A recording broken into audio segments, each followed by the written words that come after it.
আল্লাহ রসুল ডাকতে বলেন, সাহাবীরা রে, জাহান্নামে শুধু নারী আর নারী।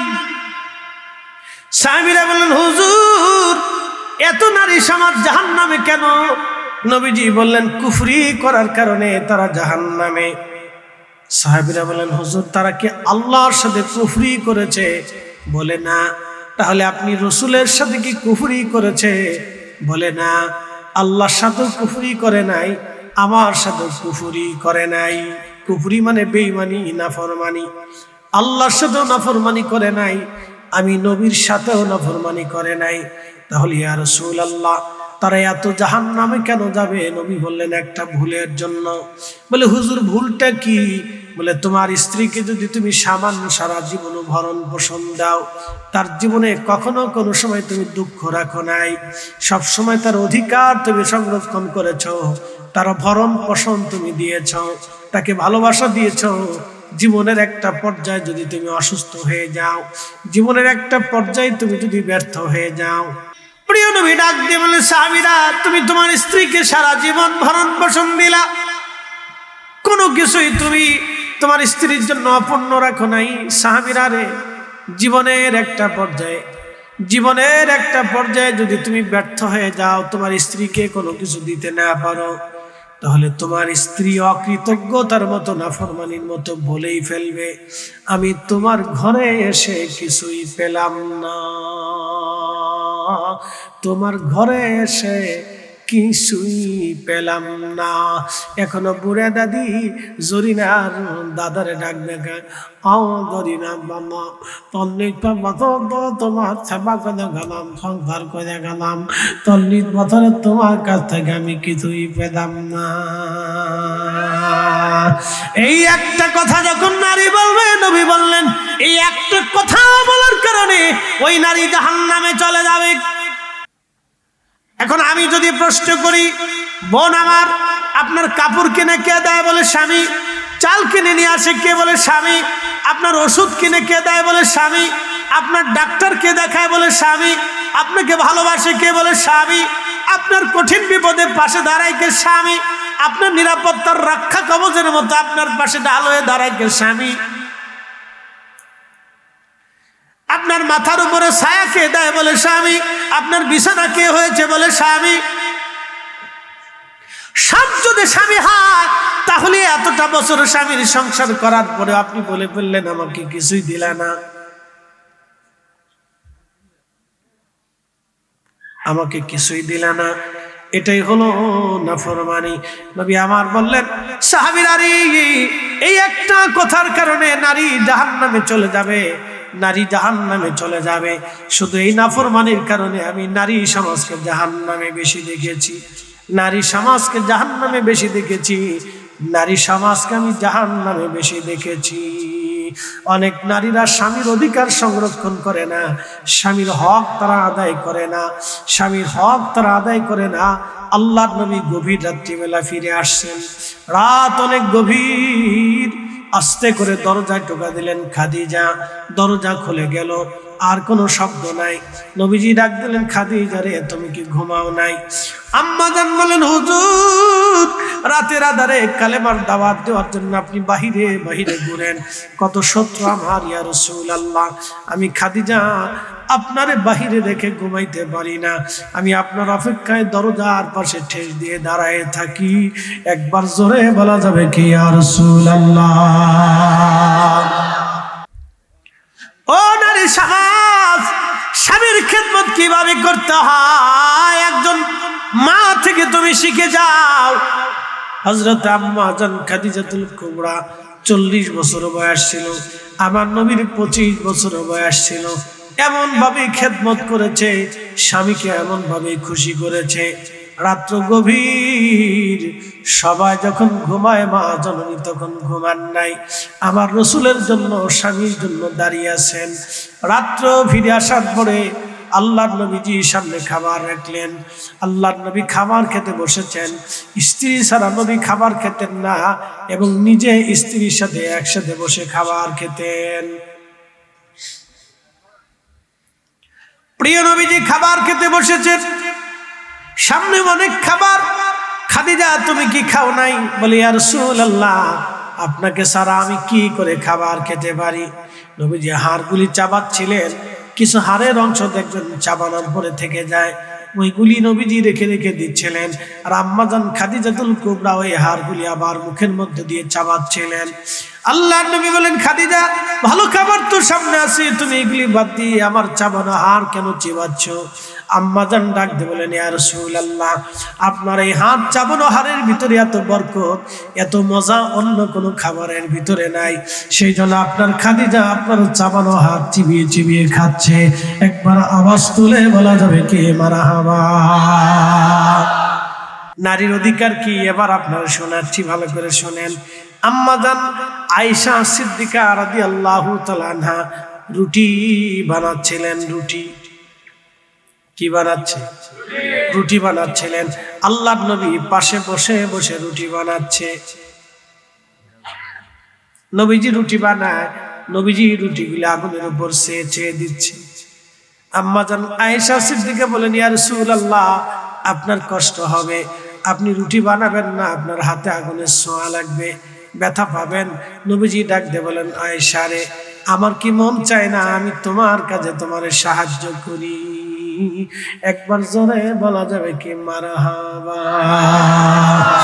তিনি আমার নবী, যুদ্ধের সেনাপতি, তিনি আমার নবী, রাষ্ট্রের প্রধান, তিনি আমার নবী, তিনি রাহমাতুল লিল আলামিন, তিনি আমার নবী, কোরআন নাজিল হয়, তিনি আমার নবী, তিনি আমাদেরকে শিখাচ্ছেন, তিনি আমার নবী, বিচার করতেছেন প্রধান বিচারপতি, তিনি আমার নবী, আবার তিনি রাখাল, আবার তিনি উট দুম্বা ছাগল ভেড়াগুলি চড়াচ্ছেন, তিনি আমার নবী, উট দুম্বা ভেড়াগুলি তিনি মাঠে ময়দানে চড়াচ্ছেন, তিনি আমার নবী, তিনি ব্যবসায়ী, তিনি ব্যবসা করতেছেন, তিনি আমার নবী, তিনি সমাজ চালাচ্ছেন, তিনি আমার নবী, তিনি মাসলা শিখাচ্ছেন, তিনি আমার নবী, তিনি কোরআন শরীফ শিখাচ্ছেন।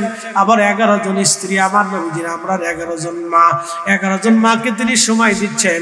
আবার আম্মাজান আয়েশা সিদ্দিকা রুটি পর্যন্ত বানিয়ে দিচ্ছেন। এ পুরুষ, আপনি আপনার স্ত্রীর কাজে কতটুকু সাহায্য করেছেন, কেমন আচরণ করেছেন? আম্মাজান আয়েশা বললেন, আমরা 11 জন স্ত্রী ছিলাম, কোনদিন নবী আমাদের স্ত্রীদেরকে একটা ধমক পর্যন্ত দেন নাই। আল্লাহর নবী রহমতের নবীজি 11 জন স্ত্রী, আমাদের আম্মাজান খাদিজাতুল কুবরা যতদিন জীবিত ছিলেন দ্বিতীয় স্ত্রী হিসেবে নবী কাউকে গ্রহণ করেন নাই। এতটা ভালোবাসা মা জননী নবীকে দিয়েছিলেন, আর আমার রাসূল তাকে এতটা ভালোবাসা দিয়েছিলেন। এই হবিগঞ্জবাসী ভালো করে শুনে যাবেন, আল্লাহ নবীজি 11 জন স্ত্রী, মাতান্তরে 14 জন বিবি ছিল। আমাদের মা জীবনে কোনোদিন একটা ধমক পর্যন্ত স্ত্রীদেরকে দেন নাই। একবার জোরে বলা যাবে আল্লাহু আকবার। আর আমাদের দেশের কিছু পুরুষ আছে যৌতুকের জন্য, শ্বশুর বাড়ির টাকার জন্য বউয়ের গায়ে হাত দেয়, স্ত্রীর শরীরে হাত দেয়। ওরা কুত্তার চাইতে শুয়োরের চাইতেও খারাপ। কি কথা কর না কেন? নারী জাতির অধিকার, নারী জাতির অধিকার।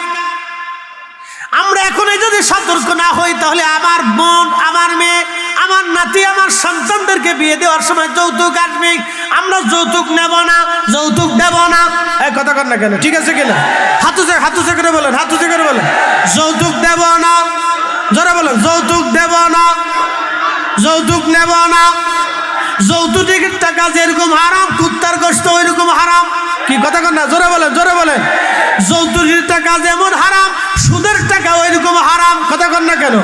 যৌতুকের টাকা যেমন হারাম, ঘুষের টাকা ওইরকম হারাম। জোরে বলেন, ঠিক না বেঠে? এটা নারীর অধিকার। জোরে বলেন, কার অধিকার? নারীর অধিকার।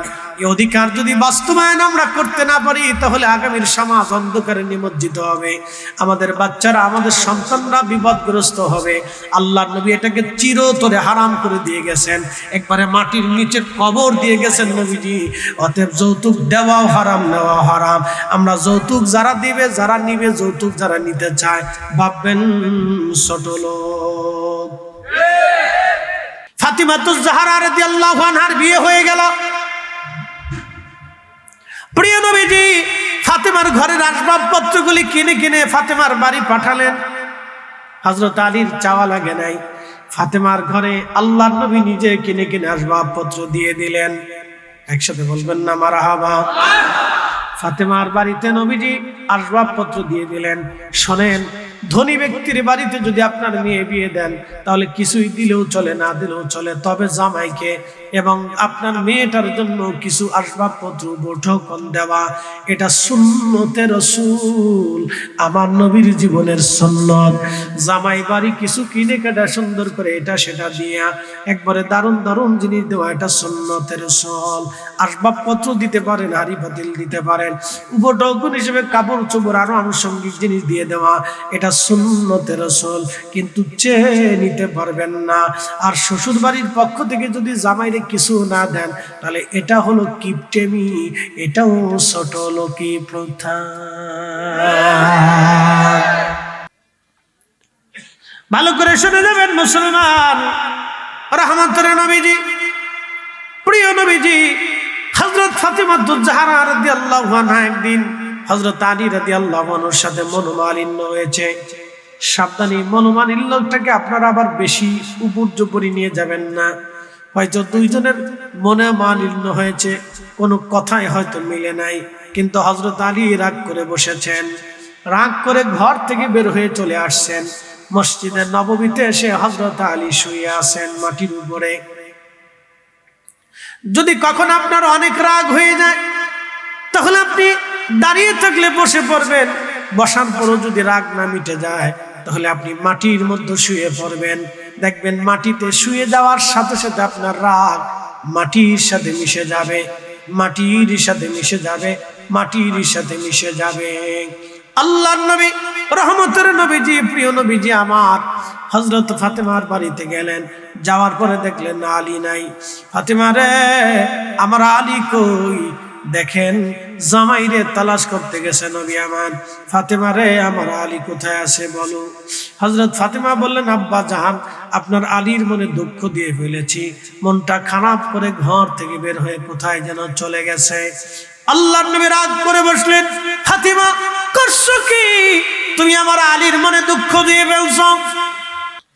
ভালো করে শোনা যাবেন, প্রিয় নবী খুঁজতে আসলেন। আসার পরে আল্লাহর নবীজি হযরত আলীকে এসে দেখলেন মসজিদে নববীতে মাটির উপরে শুয়ে আছে। নবীজি মনটা খারাপ করলেন না, মুস্কি হাসি দিলেন। মুস্কি হাসি দিয়ে বলেন, ইয়া আবা তুরাব, ও মাটিওয়ালা আসো। মারহাবা কান, ইয়া আবা তুরাব, তোরাব তোরাব মানে মাটি, ইয়া আবা তুরাব, ও মাটিওয়ালা আসো। আর শুয়ে থাকো না, রাগ করো না। এখন বলেন তো, শ্বশুরে যখন টান দিছে হাত ধরে, জামাই কি আর শুয়ে থাকতে পারে? জামার মনটা রাগটা মিটে গেছে, আর কোনো রাগ নাই। একবার জোরে বলা যাবে কি মারহাবা। সারা গ্রামের মানুষ কুকু কুকু কুকু কুকুর জ্বালা ঘুমাইতে পারে না। কি কথা কন না কেন? বিয়ে বাড়ির আনন্দ নিষেধ নাই।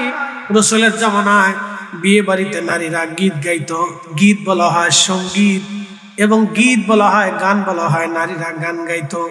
দব বাড়ে বাড়ে পিঠা দব, এক অংশ খালি আর একটাকে দব বলা হয়। ওই দব দিয়ে নারীরা গান করত, সেটা নারীরা নারীদের ভিতরে থাকতো, ওখানে পুরুষ মানুষ যেত না। এখন বিয়ে বাড়িতে কোনটা বেটা কোনটা বেটি চিনা যায় না।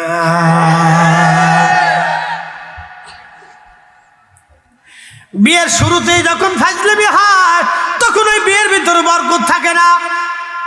কি কথা ঠিক আছে না? বরকত থাকে না, বরকত শূন্য হয়ে যায়। সাবধান, আপনাদেরকে বলে দিয়ে যাচ্ছি বোন আমার, ভাই আমার, নারী সমাজ যারা আছেন, বিয়ে বসার আগে বিয়ে বাড়িতে আপনি শ্বশুর বাড়িতে প্রস্তাব পাঠাবেন, আমাকে পর্দা করে না নিলে আমি যাব না। কি কথা ঠিক আছে কিনা? পর্দা করে আসবেন, পর্দা করে যাবেন। আর পুরুষদেরকে অনুরোধ করব, বিয়ে করেন, অসুবিধা নাই। কলেজের মেয়ে বিয়ে করেন, অসুবিধা নাই। আপনি আপনার স্ত্রীটাকে পর্দা করে বাড়িতে নিয়ে আসেন।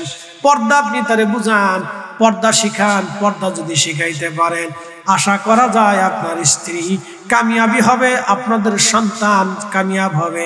একটা কথা আপনাদেরকে আজকে শিখাই দিয়ে যায়, যখন বাচ্চা গর্ভে আসে ডাক্তাররা বলে ভালো ভালো খাবার খান, খেজুর খান, দুধ খান, ফল খান, পুষ্টিজনিত খাবার খান। বলে কেন খাবো? ওই পুষ্টিকর খাবার খেলে বাচ্চার পুষ্টি হবে। আপনি যদি ভালো খাবার খান তাহলে বাচ্চার পুষ্টি হবে। যদি দুধ, ডিম, এইভাবে ফল ফ্রুট আপনি খেতে পারেন তাহলে বাচ্চার ব্রেন ভালো হবে, বাচ্চা হৃষ্টপুষ্ট হবে, বাচ্চা সুস্থ হবে। নারীকে ডাক্তাররা পরামর্শ দেয় অসুস্থ হবেন না, ঠান্ডা মান্ডা লাগাবেন না, ভারী কাজ করবেন না। আপনি সাধারণত রোদ বাওয়ার ভিতরে বেশি আসে ঘোরাফেরা করবেন না, গরম লাগাবেন না, ঠান্ডা লাগাবেন না, ঠান্ডা পানি খাবেন না। এরপরে আপনি এইভাবে নানান দিক নির্দেশনা ডাক্তাররা দিয়ে দেয়।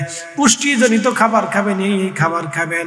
দেখবেন গাইনি ডাক্তার যারা আছে তারা মেয়েদেরকে, মহিলাদেরকে সুন্দর করে বুঝায় দেয় এইভাবে এইভাবে করেন। প্রশ্ন হলো, আল্লাহর নবী বললেন তোমরা তোমাদের গর্ভবতী নারীদেরকে খেজুর খাওয়াও। নারীরা যদি প্রচুর পরিমাণে খেজুর খায় তাহলে আল্লাহর কসম করে বলি আমার হাতে ঘড়ি, এই ঘড়ি বললাম তাহলে আমি চুরি করব। আল্লাহ রাসূল বললেন যদি তোমাদের নারীদেরকে প্রচুর পরিমাণে খেজুর খাওয়াইতে পারো তাহলে দেখবেন নারীদের সিজার করা লাগবে না, বাচ্চা সহজেই খালাস হয়ে যাবে। একবার জোরে বলা যাবে কি মারহাবা।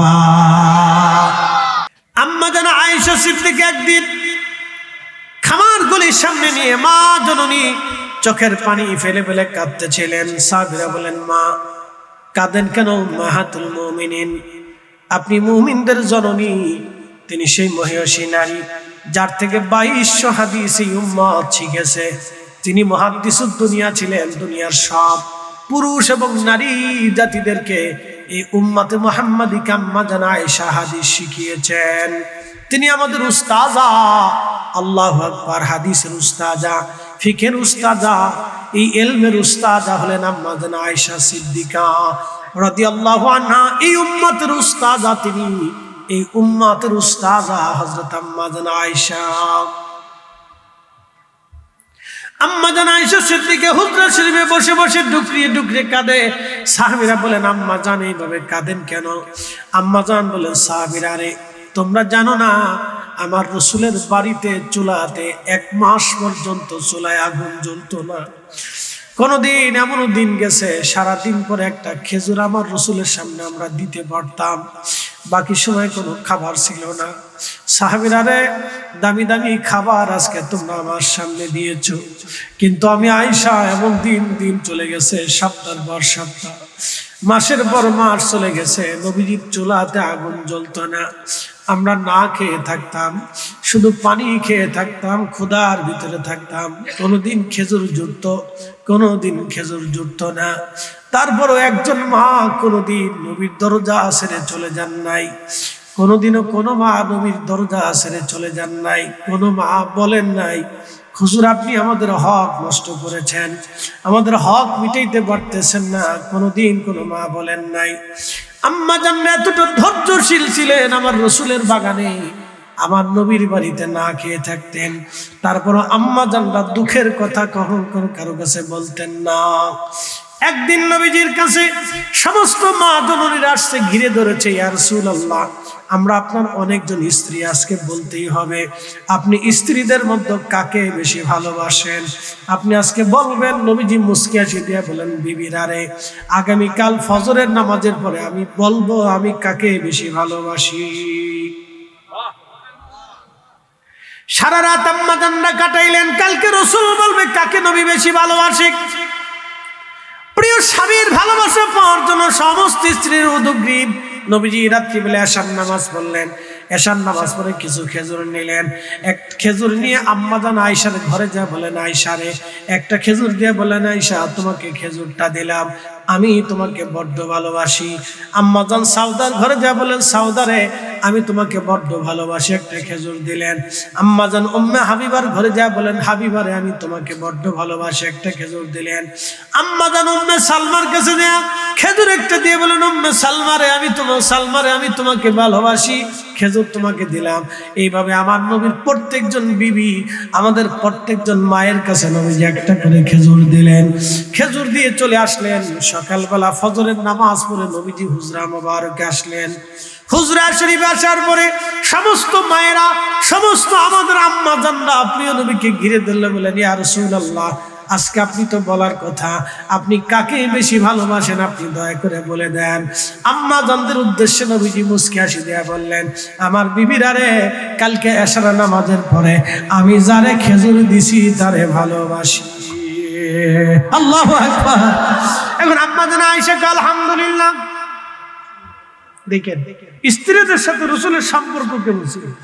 আম্মা জান আয়েশা বললেন আলহামদুলিল্লাহ, আম্মা জান সালমা বলেন আলহামদুলিল্লাহ। একজন আরেকজনের চেহারার দিকে তাকায়, বলে তুমি আলহামদুলিল্লাহ বলে কেন? খেজুর তো আমারও দিছে। বলে তুমি বলো কেন? খেজুর আমারও দিছে। আম্মা জান সাউদা খায়, আমারও দিছে। আম্মা জান সালমা খায়, আমারও দিছে। সব আম্মা জানরা আলহামদুলিল্লাহ। সবাইকে ব্যাপার কি? খেজুর তো আমরা সবাই দিছে, তার মানে নবী সবাইকে ভালোবাসে। একবার জোরে বলা যাবে কে মারহাবা।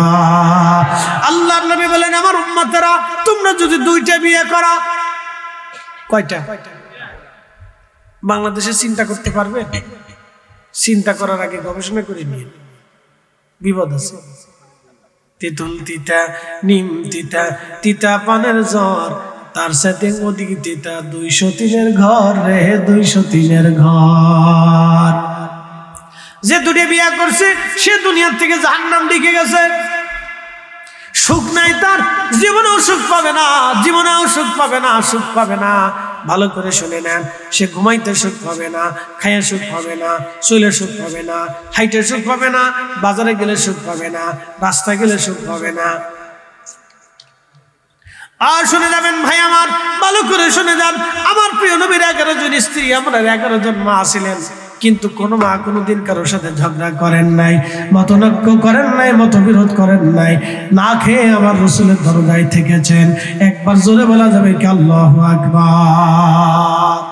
আদম সফিউল্লাহ, জিবরাইল বলল, আদম আপনি বিবির জন্য মহারানা দেন। আদম আলাইহিস সালাম বললেন, জিবরাইল মহারানা আবার কি? জিবরাইল বললেন, আপনি আপনার স্ত্রীর জন্য আপনার সম্পদ থেকে কিছু অর্থ দেন। আল্লামা ইমাম মোল্লা আলী কারি মাক্কি আল মাওরিদুর রাবির মধ্যে তিনি লেখেন, আদম সফিউল্লাহ আলাইহিস সালাম ডাক দিয়ে বলেন, জিবরাইল, আমি আল্লাহর বাড়ি খাই, আল্লাহর বাড়ি ঘুমাই, আমি জান্নাতে থাকি, আমার তো বলে কোনো কিছুই নাই, মহারণা দিব কোথা থেকে? রব্বুল আলামিন ডাক দিলেন, জিবরাইল, আদমকে তুমি বলে দাও, আমার আখিরি নবী রাহমতের নবীর নামে 3 বার মতান্তরে 11 বার দুরূদ শরীফ পড়ে যেন তার বিবিকে মহারানা দিয়ে দেয়। একবার জোরে বলা যাবে কে মারহাবা। নগদ নগদ মহারানা দিয়ে দিবেন, এটা স্ত্রীর হক, বিবির হক, নারীর হক। আপনি হক নষ্ট করতে পারেন না।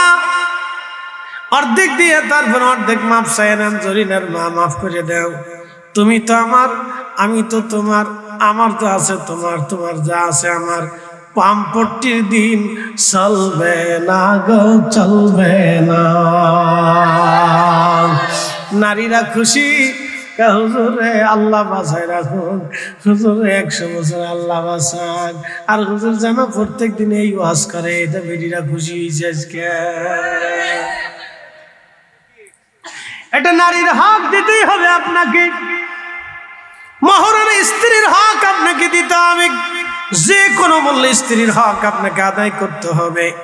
আল্লাহ সৃষ্টির প্রথম থেকে আদম আলাইহিস সালামের মাধ্যম দিয়া নারীর মহারানা ধার্য করে দিলেন আমার আল্লাহ। 11 বার দুরূদ শরীফ পরে মহারানা দেয়া হলো, ওই যে থেকে দুরূদ চালু হয়ে গেল। এই বান্দাদের ভিতরে, মানব জাতির মধ্যে দুরূদ শরীফ চালু হয়ে গেল। একটা কথা মনে রাখবেন, দুরূদ দিয়া আল্লাহ মানব জাতির সূচনা করেছেন, দুরূদ শরীফ দিয়া, দুরূদ শরীফ দিয়া মানব জাতির সূচনা, দুরূদ শরীফ দিয়া মানব জাতির সূচনা। এই জন্য যেই কাজ দুরূদ দিয়ে শুরু হয়, ওই কাজের ভিতরে বরকত বরকত বরকত বরকত বরকত বরকত। অতএব আমার বাড়ির মিলাদ যে বন্ধ করতে চায়, বোঝা যাবে ডালমে কুছ কালা হে, শয়তানি আছে। আদম সফিউল্লাহর সেই দিন বিয়ে হলো, আব্বাজান এবং আম্মাজানের বিয়ে হলো। আব্বাজান আম্মাজানের বিয়ে হলো। এই বিয়ের দিন মোহর ছিল নবীজির দুরূদ শরীফ পড়তেন, মোহর দিয়ে দেয়া হলো। বিবাহের মাধ্যমে স্বামী আর স্ত্রী দুইজন জান্নাতের ভিতরে বেশ অনেকদিন চলতে লাগলো। আল্লাহ ডাক দিলেন, লা তাকরাবু হাযিস শাজারা, রে আদম জান্নাতে ঘুরো ফিরো, সব জায়গায় যাবা, কিন্তু ওই গাছের কাছে যাবা না। ওই গাছের কেউ নাম বলেছে গন্ধম, তবে তাফসীর ইবনে কাসিরের মধ্যে এসেছে ওই গাছের নাম ছিল গম। গম কেন গমের কথা বলা হলো? ওই গাছটার কাছে কেন যেতে নিষেধ করা হলো? আদম আলাইহিস সালাম গেলেন না, কিন্তু আমরার মা জননী আম্মা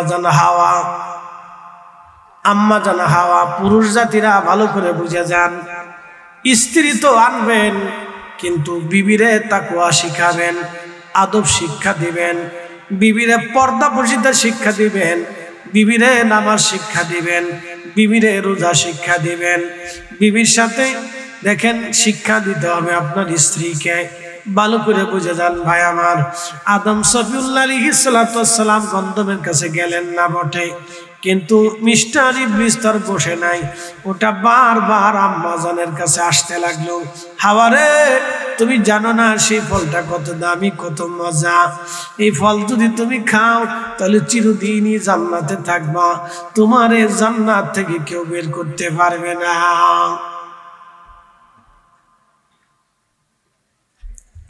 শুনে যাবেন, আজকে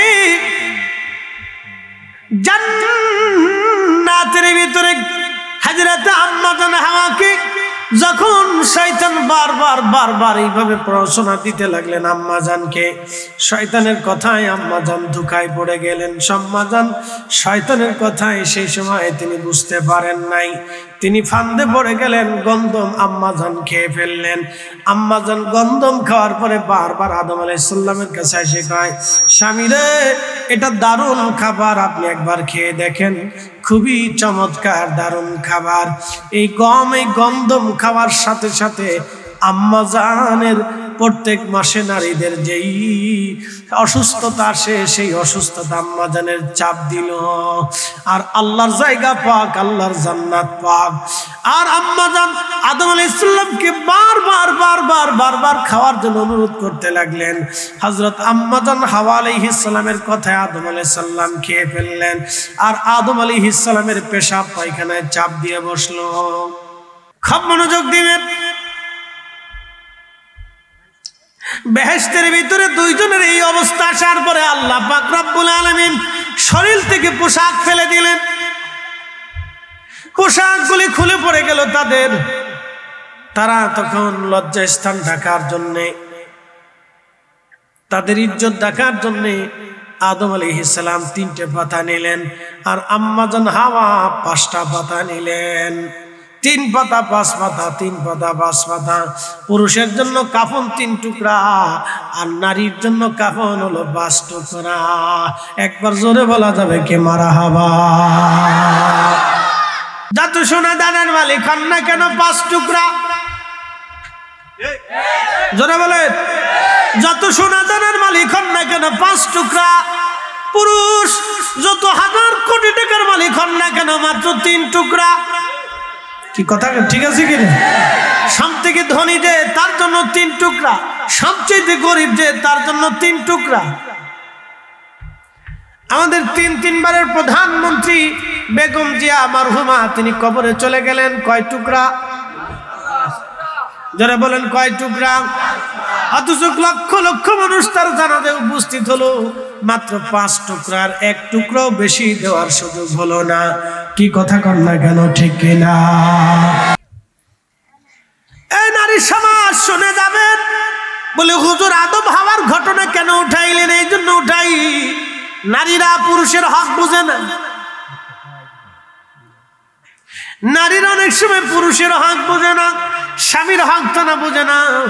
আল্লাহর নবী বললেন, সহিহ বুখারী শরীফের কিতাবুস সাওম বাবু সালাতুল কুসুবের মধ্যে একটা হাদিস আসছে, ভালো করে শুনে নেন। সহিহ বুখারী কিতাবুস সালাতের বাবু সালাতুল কুসুবের ভিতরে একটা হাদিস এসেছে, বলবো?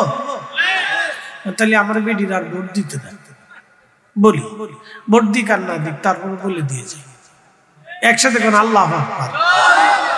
আল্লাহর নবী সালাতুল কুসুবের নামাজ শুরু করলেন। সালাতুল কুসুব মানে সূর্যগ্রহণের নামাজ। সূর্যগ্রহণ যখন চলে তখন নামাজ পড়া লাগে। ভাই ভালো করে শুনে যাবেন, আল্লাহর নবী নামাজে দণ্ডায়মান। সূরা ফাতিহা দিয়ে সূরা বাকারা দিয়ে শুরু করলেন। দ্বিতীয় রাকাতে সূরা ফাতিহা সূরা আল ইমরান দিলেন। লম্বা রুকু করলেন, লম্বা সিজদা দিলেন, লম্বা রুকু করলেন, লম্বা সিজদা দিয়া 2 রাকাত নামাজ পড়তে পড়তে পড়তে পড়তে সূর্যগ্রহণ শেষ হয়ে গেল। সূর্যগ্রহণ যখন শেষ হয়ে গেছে, নবীজি দাঁড়াইলেন, মুসাল্লাতে দাঁড়াইয়া আসমানের দিকে হাত বাড়িয়ে দিলেন। সাহাবীরা দেখলেন হুজুর আবার হাত সরিয়ে নিয়ে আসলেন। আল্লাহর নবী সাহাবীরা বলেন, ইয়া রাসূলুল্লাহি, ইয়া হাবিবাল্লাহ, নবীজি জীবনেতে এরকম নামাজ কোনোদিন আপনাকে দেখি নাই। নামাজ শেষ হয়ে যাওয়ার পরে আপনি আসমানের দিকে হাত বাড়াইলেন, আবার হঠাৎ হাত সরিয়ে নিয়ে আসলেন, বিষয়টা বুঝলাম না। নবী আমার বললেন, সাহাবীরা রে, আমি আল্লাহর জান্নাত দেখেছিলাম, ওই জান্নাতের লোভনীয় আঙ্গুর ফল দেখে আমি জান্নাতি ফল আনার জন্য হাত বাড়াই দিয়েছিলাম। একটা জবান বন্ধ রাখবেন না, চিৎকার মেরে ধরে বলেন আল্লাহু আকবার। এখন আপনারা হাত উঁচু করে বলবেন তো, যেই নবী দুনিয়ায় দাঁড়াইয়া জান্নাতে হাত বাড়াই দিতে পারে, সেই নবীজি মদিনার থেকে আজকের মাহফিলের তাওয়াজ্জুর হাত বাড়াই দিতে পারে কি পারে না? পারে কি পারে না? যে নবী দুনিয়ায় দাঁড়াইয়া জান্নাত দেখতে পারে, সেই নবীজি মদিনায় বসিয়া, মদিনায় শুইয়া, মদিনায় থাকিয়া আজকের মাহফিল দেখতে পারে কি পারে না? যখন আমরা বলি তখন ভাইরা আমরা বেদাতি বলেন, আমরা বেদাতি না হে বেদাতি, আমরা বেদাতি না হে বেদাতি, আমরা বেদাতি না হে বেদাতি। যদি বলে রসুল সত্য তাহলে তারা বেদাতি, যদি বলে নবীর এই মুজিজা মিথ্যা তাহলে আমরা বেদাতি। কি কথা ঠিক আছে কিনা? আর আকাশ ভেঙে যাবে, পৃথিবী পড়ে যাবে, সাগর শুকিয়ে যাবে, রসুলের এই মুজিজা কখনো মিথ্যা হবে না। মনোযোগ দিয়ে কথাগুলো শুনবেন বাবা মার। আল্লাহর নবী বললেন, সাহাবীরা জান্নাতের লোভনীয় আঙ্গুর দেখে আঙ্গুর আনার জন্য আমি হাত বাড়িয়ে দিয়েছিলাম, কিন্তু না, আঙ্গুর যদি আনতাম তাহলে কিয়ামত পর্যন্ত মদিনার মানুষ আঙ্গুর খেত, কিন্তু জান্নাতের আঙ্গুর কখনো শেষ হতো না। শরীয়ত বর খেলাফ হবে বিধায় আমি আঙ্গুর বেহেশত থেকে আনতে পারলাম না, আনলাম না। সাহাবীরা রে, আমি জাহান্নাম দেখেছি, জাহান্নামে শুধু নারী আর নারী। খুশি খুশি বেডিরা চিনতে এখন বেডিরা চিনতে পড়ে গেল, হুজুর কিতা করল, কিতা শোনা। জান্নাতে শুধু নারী আর নারী, নারী আর নারী। মা বোনেরা মন খারাপ করে না রে বোন, মা আমার মন খারাপ করার কিছু নাই। রসুল বললেন, আমি নারীদেরকে জাহান্নামে অধিক পরিমাণে নারী দেখলাম। সাহাবীরা বললেন, হুজুর এত নারী সমাজ জাহান্নামে কেন? বলে, কুফরি করার কারণে নারীরা জাহান্নামে। নারীরে বোন আমার, স্বামীর হক ভালো করে বুঝে যান, স্বামীর হক বুঝে যান। এত সময় তো আপনার ওয়াজ করলাম, মহারানা আপনি নিয়ে নেবেন, এটা আপনার অধিকার, আপনার অধিকার নিয়ে কথা বললাম। এবার পুরুষের অধিকার নিয়ে দুইটা কথা বলে দিয়ে যাই। বোন রে, ভালো করে শুনে নেন, ভালো করে জানি নেন, নারীরা যখন বাবার ঘরে থাকে তখন তার বাবাটাই সব, তার ভাইয়েরাই সব। নারী যখন স্বামীর ঘরে আসে তখন ওই নারীর স্বামী হবে তার জীবনের সব। বেটারা খেজুর খায় না, ফুসকা ফুসকা খায়, কি খায় না খায় আবি যাবি, খালি দেখলে রাগ হবে, কি খায় এটা ছাতা ছাগলের মতো। যেটা খাইলে নারীর পুষ্টি হবে, বাচ্চার পুষ্টি হবে, এটা খাইতে কষ্ট হচ্ছে আপনার? যেহেতু বাস দিচ্ছে বেতার বাইরে তার যাওয়া যাবে, যেহেতু লাইনেই আছে, লাইনের বাইরে যাচ্ছে। ভালো করে শুনে এগুলো শিখার দরকার, জানার দরকার। ওই আরবের বাচ্চাদেরকে এক পাশে দাঁড়া করা, আরবের 10টা বাচ্চা এক পাশে দাঁড়া করেন, আর আমাদের 100 বাচ্চার এক পাশে দাঁড়া করা, দেখবেন যে আমাদের বাচ্চাদেরকে দেখে মনে হবে পুষ্টিহীন, পুষ্টি নাই। এটা মনে হয় 36 বছর খাওয়া দাওয়া করে না। কেন? খাবারের সমস্যা, আরো সমস্যা আছে। আমাদের দেশে ভেজাল খাবার, ওই চকলেট, সুইংগাম, তারপরে কি বলে চিপস মিস, এরপরে আপনি আবিজাবি আরো কিছু ললিপপ সলিপপ, এই যে ফুটপাতের আবিজাবি যে খাওয়ান, বাহিরের জিনিস খাওয়ান, এর ভিতরে বেশিরভাগ কেমিক্যাল থাকে, রং থাকে। এই রং হচ্ছে কেমিক্যাল। কি কথা বুঝেন না? মনে হয় রং হচ্ছে কেমিক্যাল। এই কেমিক্যাল খেয়ে খেয়ে আমাদের শরীরের পুষ্টি, আমাদের রক্ত, আমাদের শূন্যতা, আমাদের ক্যালসিয়ামের ঘাটতি আসতেছে। এগুলো সমস্যা হচ্ছে। প্রিয় উপস্থিতি, ভালো করে শুনে নেবেন। এখন আমার প্রশ্ন হলো, হুজুর ওয়াজ কোন দিকে নিলেন আপনি? ওয়াজ আমি এই দিকে নিলাম, শুনে যান।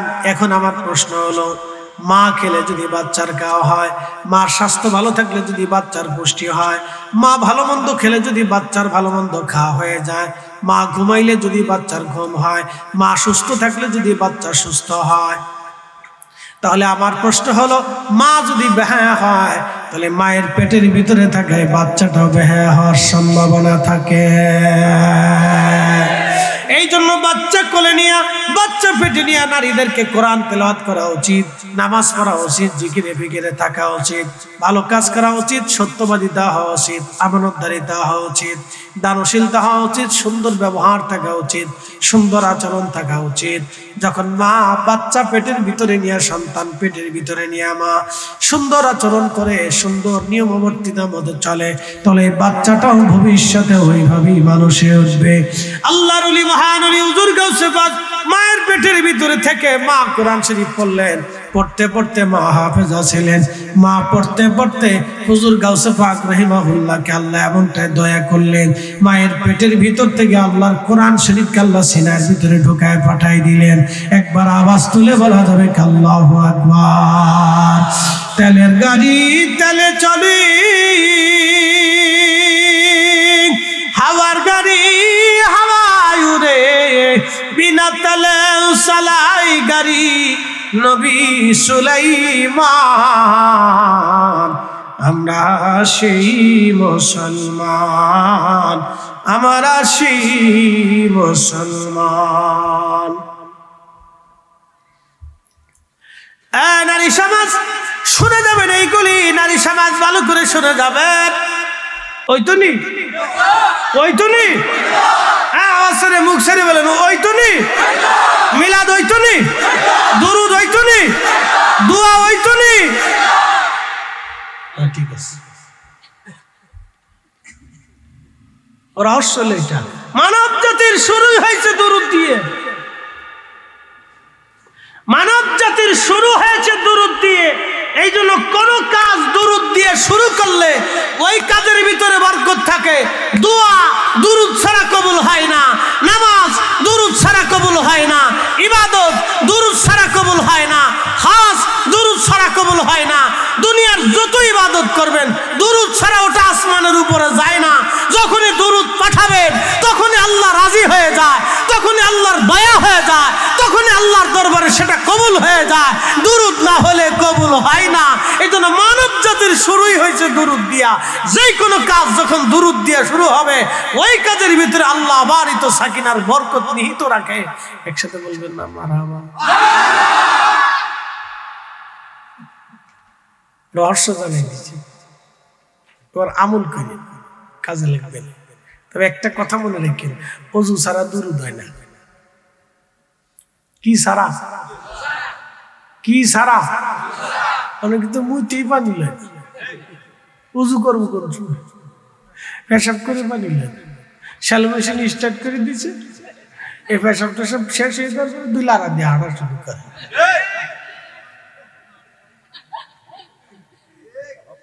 পোলাপান হাসিস নে, তোরা এই দলের প্রধান সদস্য। শ্যালো মেশিন স্টার্ট করছে দাঁড়ায় দাঁড়ায়, তার তো আবার ঘুরায় ঘুরায় পেশাব করে, ঘুরায় ঘুরায় পেশাব করে, ঘুরায় ঘুরায় মানে ঘুরায় ঘুরায় মানে। দুরূদ শরীফ ওযু ছাড়া হয় না, মাসলা জেনে যাবেন। দুরূদ শরীফ কি ছাড়া হয় না? জোরে কর না, কি ছাড়া হয় না? পবিত্র ছাড়া দুরূদ হয় না, মনে রাখবেন। পবিত্র হয়ে দুরূদ পড়লে ওই দুরূদ আল্লাহ বরকত দেয়। একসাথে কর না, আল্লাহু আকবার। নবীর দুরূদ পড়ো দিলে দিলে তোমরা, নবীর দুরূদ পড়ো দিলে দিলে হৃদয় খুলে, নবীর দুরূদ পড়ো হায় হায়, নবীর দুরূদ পড়ো দিলে হৃদয় খুলে, নবীর দুরূদ গর্বেতে রাসূল দিওয়ানা, টের পাইল না মায়া মেনা, গর্বেতে রাসূল দিওয়ানা, টের পাইল না মায়া মেনা, খবর দিল জিবরাইল আমিনে রাইখো মনে, নবীর দুরূদ পড়ো হায় হায়, নবীর দুরূদ পড়ো দিলে দিলে হৃদয় খুলে, নবীর দুরূদ। বেজার হন, কিছু করার নাই। সমাজে যা হচ্ছে, আগামীর দিনগুলি ধ্বংসের দ্বার প্রান্তে সমাজ চলে যাচ্ছে, কি বলবো, বলার তো ভাষা নাই। এখন দেখি বোরকাওয়ালা বেডি হাত মোজা পা মোজা পরে ঠিকঠাক বানাচ্ছে। ইস, আবার লাগছে তোমরা ফজরের নামাজ পড়ছেন। শয়তানে চিন্তা করে, ওরে খালা রে, তুমি ঠিকঠাক বানাইয়ে ফজরের নামাজ শিখেছ। শয়তান কোথাকার, শয়তান কোন জায়গা পর্যন্ত হাত দিচ্ছে চিন্তা করছেন। বোরকাওয়ালা বেডি হেতেরও শয়তানে ধরে ফেলছি। বড় শয়তানে ধরে ফেলছে। জাতি বিশ্বাস করবে কারে বলেন তো আপনি? হ্যাঁ, বিশ্বাসের জায়গা ধ্বংস হয়ে যাচ্ছে। তুই মাদ্রাসা পড়া বেডি, তোমার আর বাবার ঠিকঠাক বানানোর দরকার কি? লজ্জা করে না? কি কথা কর না কেন? শরম করা তো উচিত। তোর যদি টিকটক করতে হয় তাহলে বোরকা ছাড়। হয় কি কথা কর না কেন? ছেড়ে দে বোরকা। তোর এই বোরকা পড়তে কইছে কে? এই বোরকা হচ্ছে আল্লাহর দেওয়া পবিত্র আমানত। কি কথা কর না কেন? নারী সমাজের ইজ্জত এখানে জড়িত, নারীর সম্মান জড়িত, নারীর প্রতি বিশ্বাস এই বোরকার সাথে জড়িত। একজন পুরুষ নারীর বোরকাতে নারীকে বিশ্বাস করে। কিরে পোলাপান, তোরা লাড়াচাড়া দিচ্ছিস না? তোর শিমনি লেগে আইছ? দেখছি একটা ঠিক আছে।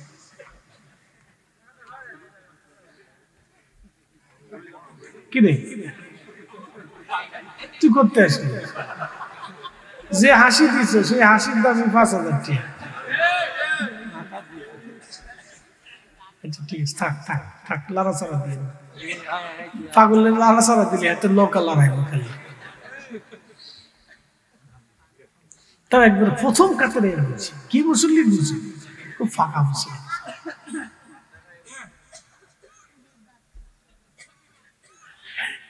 মুসলমান ভালো করে শুনে যাবেন।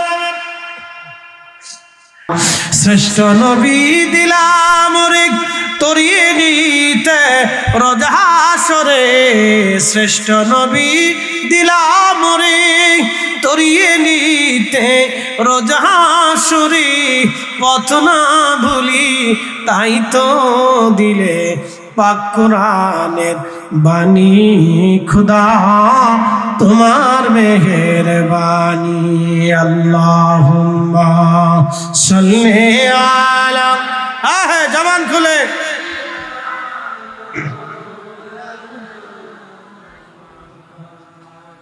وعلى آل سيدنا لا إله জোরে জোরে লা ইলাহা ও লা ইলাহা ও লা ইলাহা হাসবি রাব্বি জাল্লাল্লাহ মা ফি কলবি গায়রুন আহা নূর মুহাম্মদ বলি নূর মুহাম্মদ বলি লা ইলাহা ইল্লাল্লাহ লা ইলাহা জোরে লা ইলাহা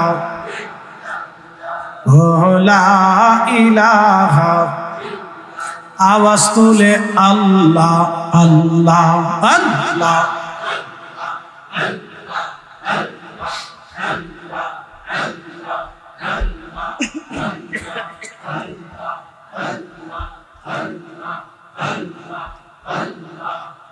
পাক সুবহান কে পারে বুঝিতে তোমার শান আল্লাহ আল্লাহ আল্লাহ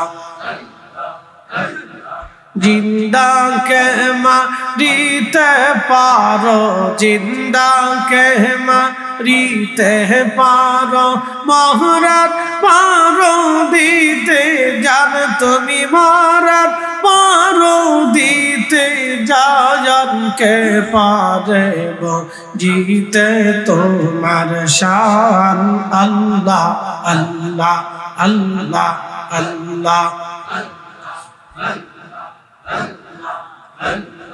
তোমার দোস্ত হাবিবুল্লাহ আগে তারে বানাইয়া নূরের রূপে তৈয়ার করে রাখছ তারে লুকাইয়া তোমার দোস্ত হাবিবুল্লাহ আগে তারে বানাইয়া নূরের রূপে তৈয়ার করে রাখছ তারে লুকাইয়া পাক সুবহান কে পারে জিতে তোমার শান আল্লাহ আল্লাহ আল্লাহ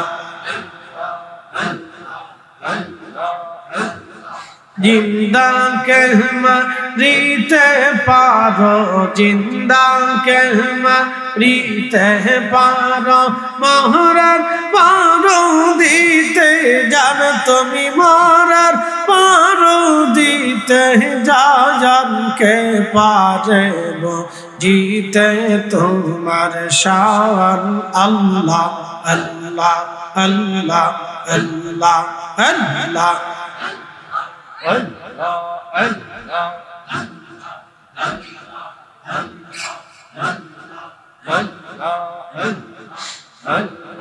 তোমার দোস্ত হাবিবুল্লাহ আগে তারে বানাইয়া নূরের রূপে তৈয়ার করে রাখছ তারে লুকাইয়া পাক সুবহান কে পারে বুঝিতে তোমার শান আল্লাহ আল্লাহ জবান খোলে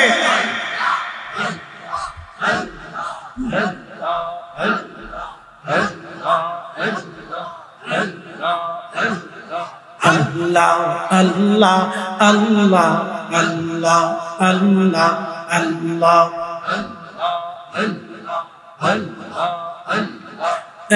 এক লক্ষ 24,000 পয়গম্বর বানাইয়া তোমার দোস্ত হাবিবুল্লাহ রাখছ তারে লুকাইয়া এক লক্ষ 24,000 পয়গম্বর বানাইয়া তোমার দোস্ত হাবিবুল্লাহ রাখছ তারে লুকাইয়া আজ পাক সুবহান কে পারে গো জিতে তোমার শান আল্লাহ আল্লাহ আল্লাহ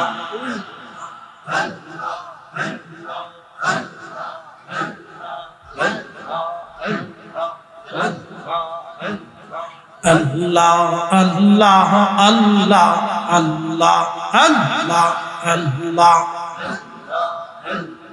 মানুষ বাহানাইছে গো আল্লাহ মানুষ বাহানাইছে গো আল্লাহ প্রেমের কারণে প্রেমের ডোরে অন্দরে মা দিনার শনে আল্লাহ আল্লাহ হাবিবকে পাঠাইছে গো আল্লাহ হাবিবকে পাঠাইছে গো আল্লাহ প্রেমের কারণে প্রেমের ডোরে বন্দরে মা দিনার শনে আল্লাহ আল্লাহ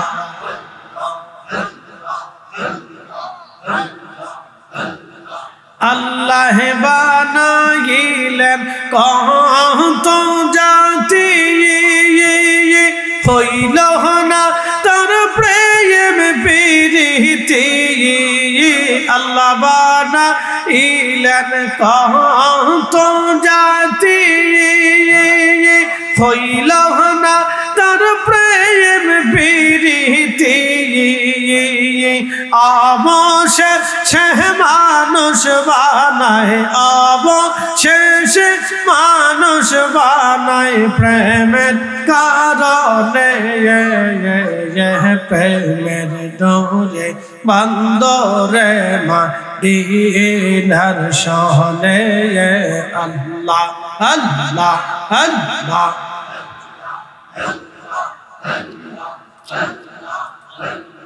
মানুষ বাহানাইছে গো আল্লাহ মানুষ বাহানাইছে গো আল্লাহ প্রেমের কারণে প্রেমের ডোরে বন্দরে মা দিনার শনে আল্লাহ আল্লাহ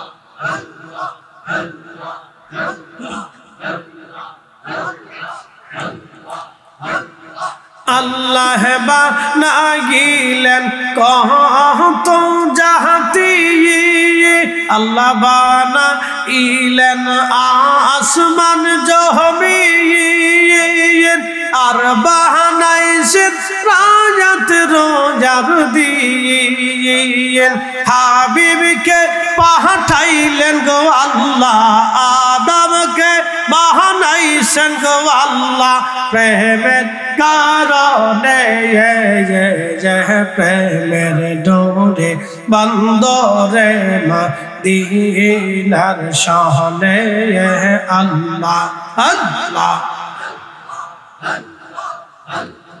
মানুষ বাহানাইছে গো আল্লাহ মানুষ বাহানাইছে গো আল্লাহ প্রেমের কারণে প্রেমের ডোরে বন্দরে মা দিনার শনে আল্লাহ আল্লাহ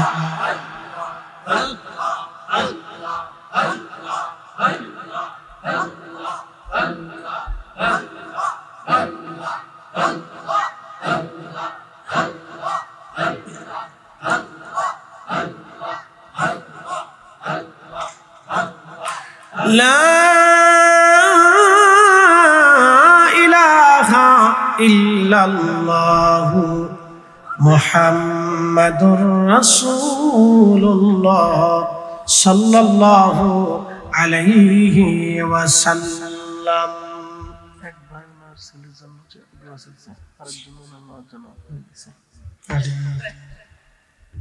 প্রিয় উপস্থিতি হাজিরিন, ভালো করে শুনে যাবেন। স্বামী আর স্ত্রীর অধিকার নিয়ে দীর্ঘ সময় আপনাদেরকে কথা শোনাইলাম।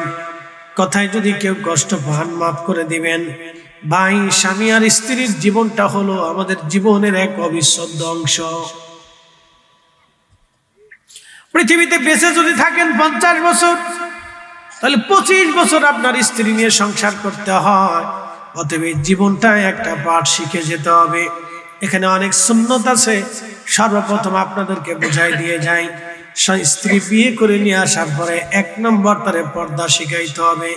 খাস পর্দা, টিকটকে পর্দা বুঝাইলে হবে না। কি কথা কন না কেন?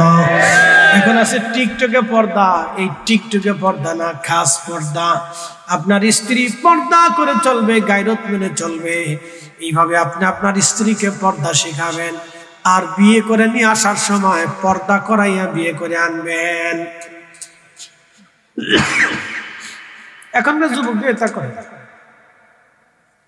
বিয়ের ভিতরে যে পরিমাণে বেহায়াপনা হয়, ওটা কইলে আপনাদের মন খারাপ হয়ে যায়। বউ বলে আরেকজনে, লাশে আরেকজনে, কি অবস্থা, রং সং এটা সেটা কাদা মাদা দিয়ে অস্থির করে বলে একবারে তুফান করে বলতেছে বিয়ে বাড়ি। বাপরে বাপ, দেবরের সাথে ভাবি, ভাবির সাথে দুলে ভাই, বাপরে বাপ, কি কুষ্টি যে লাগছে। ইস, শতানটা ওরে খালারে, তোরা থাকতে আমরা আর কোনো চিন্তা ভাবনা নাই। এগুলি সম্পূর্ণ বেহায়াপনা। কথা কর না কেন, ঠিক কিনা? সমাজ থেকে এগুলি বন্ধ করে দিতে হবে। মুসলিম পরিবার এগুলি হতে পারে। বিয়ের আনন্দ করেন, আনন্দ নিষেধ। আমি মালয়েশিয়া গেছি, যাওয়ার পরে দেখি বেটিরা জিন্সের প্যান্ট পরে, শার্ট গায়ে দেয়, মাথার মধ্যে হেজাব বাঁধে। আমি মালদ্বীপে গেলাম, যাই দেখলাম বেটিরা প্যান্ট শার্ট করে, প্যান্ট শার্ট গায়ে দেয়, প্যান্ট শার্ট পরে, মাথায় হেজাব বাঁধে। আমি ভারতে গেলাম, ওই কলকাতায় যাচ্ছিলাম, দেখি এক মহিলা মাথায় হেজাব বাঁধা, শার্ট আর প্যান্ট শার্ট গায়ে লাগানো। আমি ঢাকা শহরের গুলশানে যা দেখলাম বেটিরা মাথায় হেজাব বাঁধা আর প্যান্ট পরা, শার্ট গায়ে দেওয়া। কি পর্দার পর্দা, কত বড় বুজুর্গ। এবার ব্যাখ্যা শোনাই যায়। প্যান্ট পরিয়ে শার্ট গায়ে দিয়ে কোনো নারী যদি হেজাব মাথায় দেয়, তাহলে সেটা কেমন হলো জানেন? একজন ওয়াজ করছে যে এই পাগড়ি মাথায় দিয়ে নামাজ পড়লে অনেক নেকি, 70 গুণ সওয়াব। তো মুসল্লি সওয়াবের চিন্তা করলে হা কত নেকি রে। হ্যাঁ, তাই মসজিদে ঢুকে লুঙ্গিটার টাইম দিয়ে ফেলে মাথায় পাগড়ি বিদ্যা লেগেছে। লুঙ্গি খুলে মাথায় পাগড়ি বাঁধলে যত নাকি, প্যান্ট শার্ট পরিয়া মহিলা মাথায় হেজাব বাঁধলে তত নাকি। মাথা কর না কে? এটা বোরকা না, এটা কোনো পর্দা না, এটা হলো আল্ট্রা মডার্ন সিস্টেম। আমি মালয়েশিয়াতে পর্দা দেখে আমি হাসি, আরে পাগলের দেশে আসলাম নাকি। এটা চলতেছে, নতুন সিস্টেম আছে। কদিন দেখলাম ফ্যানটা নামতে নামতে নামতে নামতে ফ্যান, পোলাপানের যুবকদের ফ্যান নামতে নামতে নামতে নামতে ফুটার নিচে চলে গেছে। তা আমি ওই সময় তখন আমি কিসে পড়ি না, কামিল শেষ করছি, বেশ অনেক আগে, করোনারও অনেক আগে। তা আমি তখন আমাদের ফরিদপুর জেলার পাশে রাজবাড়ী জেলার গলন্দ মোড়ে এই হালদিপুর দাখিল মাদ্রাসা মাঠে আমি তখন ঈদের নামাজ পড়াইতাম। তো নামাজ কালাম পড়াই একদিন ঈদের নামাজ পড়ে বাড়ি যাচ্ছি, যাওয়ার সময় দেখি এক ভদ্রলোক প্যান্ট পরছে, ঈদের দিন প্যান্ট পরছে, কিন্তু নিচে জাঙ্গে পড়ে। এটা করছে প্যান্ট পরিয়ে বাসের সিটের ভিতরে বসছে। তো পিছনে আরেক দাদা বসছে, 1000 পাওয়ারের চশমা। দাদা চোখে দেখে না, 1000 পাওয়ারের চশমা। তো দাদা পিছনে বসে চিন্তা করে কি ব্যাপার, এত প্যান্ট পরছে কিন্তু অর্ধেক বেরিয়ে গেছে, কারণটা কি? আমি পিছনে বসে বসে দেখতেছি দাদাই আজকে কি করে দেখবো। তো দাদা খালি বারবার চশমা এমনি গুতাচ্ছি, এমনি কাছে যায় দেখে এটা কি। দাদার জীবনে তো এরকম প্যান্ট কোনোদিন পরছে না, দাদা এই সাইজ কোনোদিন দেখে না যে এটা কোন সিস্টেম আছে। তেমনি বারবার তাকে দেখে যে প্যান্টের নিচে এই অর্ধেক বেড়ে গেছে, বেটা জাঙ্গি পড়ছে না বলত কোথাকার। ওই এমনি দেখে দাদা আঙ্গুলটা পিছনের দিক দিয়ে এমনি লাড়া দেখো, ও মিয়া তুমি তো ল্যাংট হয়ে গেছো, প্যান্ট উড়া, প্যান্ট উড়া। আমি হাসতে হাসতে পারছি না, কোন পাগল এরা। এই যুবক পোলাপানে ফ্যান নামতে নামতে নিচের দিকে নামছে। আর বেডি মানুষের কাপড় উঠতে উঠতে উপরের দিকে উঠছে। কি কথা ঠিক আছে? সিস্টেম সব উল্টিয়ে, সব উল্টিয়ে। বেডার কাপড় নিচে নামছে, বেডের কাপড় উপরে উঠছে। এটার নাম দিছে বলে ডিজাইন। শয়তানে কই বাপ মাশাআল্লাহ দারুণ বুদ্ধি, ওই দর্জির মাথার ভিতরে ঢুকে দিচ্ছে। যা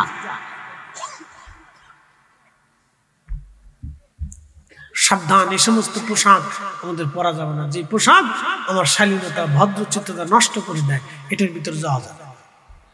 কথা ঠিক আছে কিনা? ভদ্রচিত্ত পোশাক পরেন, সুন্দর পোশাক পরেন। আপনি মুসলিম, আল্লাহ আপনাকে মুসলমানের দৌলত দিয়েছেন, আখিরে নবীর উম্মত বানিয়েছেন।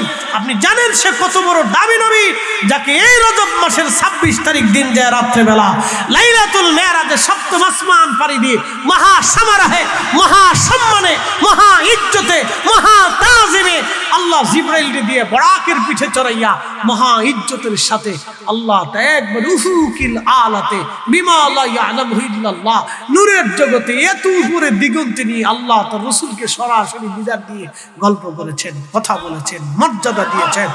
চিৎকার করে বলেন আল্লাহু আকবার। আমরা সেই নবীর উম্মত, কিন্তু দুঃখের বিষয় হলো গরু চুরি করি, মসজিদে জুতা চুরি করি। কি কথা কর না? মাহফিলে আসলে জুতা চুরি করি। আমরা শ্রেষ্ঠ নবীর উম্মত, এত দামি নবী আল্লাহ সৃষ্টিতে কোনোদিন দেন নাই, কাউকে দেন নাই। সব নবীদেরকে আল্লাহ যত মর্যাদা দিয়েছিলেন, আমার নবীকে আল্লাহ তার থেকে 70 গুণ বেশি মর্যাদা দিয়েছেন। একসাথে বলবেন আল্লাহু আকবার।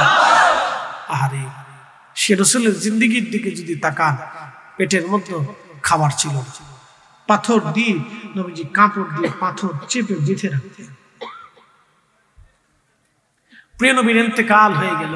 ভালো করে শুনেন, এই নারী সমাজ ভালো করে শুনে দেন। প্রিয় নবীজির ইন্তেকাল মুবারক হয়ে গেল। আল্লাহর সান্নিধ্যে নবীজি চলে গেলেন। আম্মা জান আয়েশা সিদ্দিকা, আম্মা জান সাউদা, আম্মা জান হাবিবা, আম্মা জান সালমা রিদওয়ানুল্লাহি তাআলা আজমাইন, তাদের জন্য খোলাফায়ে রাশিদরা রাষ্ট্রীয় ভাতার ব্যবস্থা করলেন। তো খেলাফতে ভালো ভালো খাবার মসজিদে নববীতে আসতো। এই খাবারগুলি হযরত আবু বকর সিদ্দিক, হযরত ওমর আম্মাজানদের ঘরের ভিতরে পাঠাই দিতেন। আহা, রাসূল করিমের চরিত্র এরকম ছিল। সুন্দর জীবন আদর্শ দিয়ে আল্লাহ নবী তাম দুনিয়াকে জয় করেছিলেন। উপস্থিতি, নারীদের হক, স্বামী স্ত্রীর হক, স্ত্রী স্বামীর হক আপনাকে আদায় করতে হবে। প্রিয় ভাই আমার, স্ত্রীর সাথে সুন্দর আচরণ করা, তার সাথে মিলেমিশে থাকা, তার দুঃখে দুঃখী থাকা, তার সুখে সুখী থাকা, এটাই হলো মূল আদর্শ। এবং একজন স্ত্রী স্বামীর কঠিন বিপদের সময় পাশে থাকবে। স্বামীর কঠিন মুসিবতের সময় যদি স্ত্রী পাশে না থাকে, তাহলে ওই স্বামী ধ্বংস হয়ে যাবে। স্ত্রী পাশে থাকবে, স্বামী পাশে থাকবে। একজন আরেকজনের লেবাস, একজন আরেকজনের হক, একজন আরেকজনের দেহ, এক অঙ্গ, এর অর্ধেক, এর অর্ধেক, স্বামী স্ত্রীর অর্ধেক, স্ত্রী স্বামীর অর্ধেক। এইভাবে যদি মিলেমিশে সুসম্পর্ক বজায় রেখে মহাব্বত দিয়ে একসাথে মিলেমিশে থাকে, তাহলে বাচ্চা, সন্তান, সংসার সুন্দর হবে। নতুবা আপনি যদি আপনার স্ত্রীর হক না আদায় করেন, শুধু নিজেরটাকে বড় করে দেখেন, তাহলে চলবে না। এই জন্য আপনার